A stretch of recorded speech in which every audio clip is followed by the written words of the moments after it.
緣分嚟嘅，呢部車喺個車廂度擺咗年幾，賣唔出。因為其實呢啲車就係懂嘅人才懂。多時我見到我都唔得，一定要買。玩 Mini 係會上癮嘅。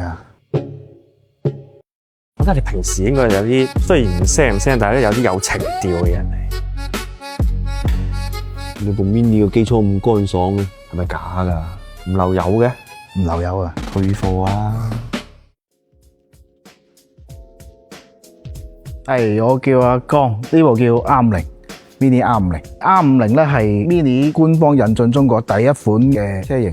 R50嘅 Parkland 版本咧係最尾生產嘅3個特別版嘅其中一個版本，大概全球應該係4000台，到今年啱啱好呢部車就20歲啦。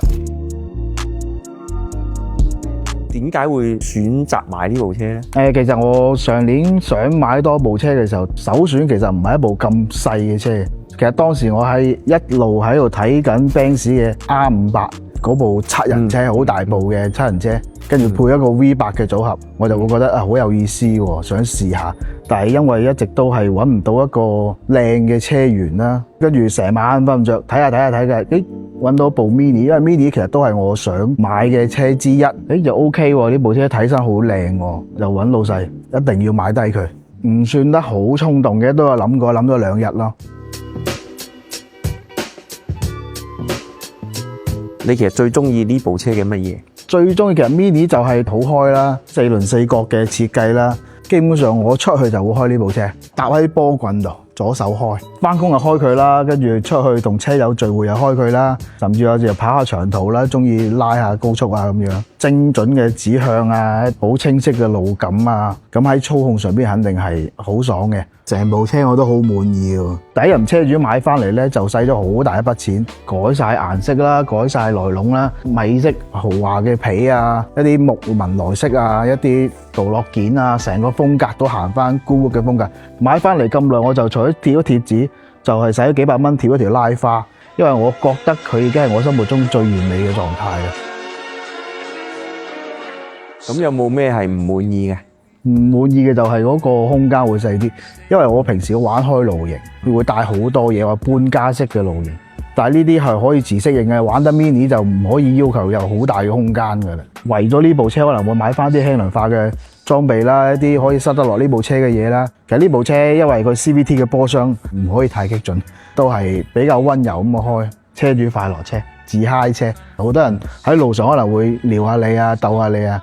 但係佢真係開唔快呢啲車，如果掛運動檔開下都 OK 嘅，但係我話唔捨得咯。畢竟20年嘅車，玩老車都係要慢慢嚟嘅。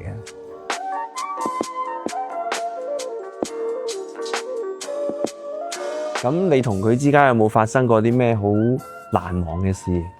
可能最難忘就係識到更多嘅車友咧。買呢部車之後，好多車聚啊，有好多 friend 出嚟玩啊，跟住入咗 OMC 啊，做啲車聚嘅嘢。每一台 Mini 都會有車主自己嘅一個諗法喺上邊。我睇下你部車改咗咩嘢啊？我部車可唔可以改啊？就會現場收車嘅都有，即刻拎個 OBD 出嚟懟下個電腦睇下有冇故障，燒下碼先。大家都好有個性。Mini 車主嘅嗰種熱情啊，你喺路上見到台打招呼啊，即係可能會令到我個人會變到更加會活躍啲、外向啲。我哋好多車友嘅都已經跑過川西嘅啦，我都未跑過。下一個機會我都會帶佢去高原度玩下，去啲遠啲嘅地方啊，發生更多啲故事咧。你覺得呢部車似唔似你？其實會係另外一個，我覺得我可能有少少 I 嘅個人，佢會比我要張揚，我又會低調，可能我會個人會有對一啲細節上嘅追求啊，或者點樣會好講究，但係我可能會內斂啲。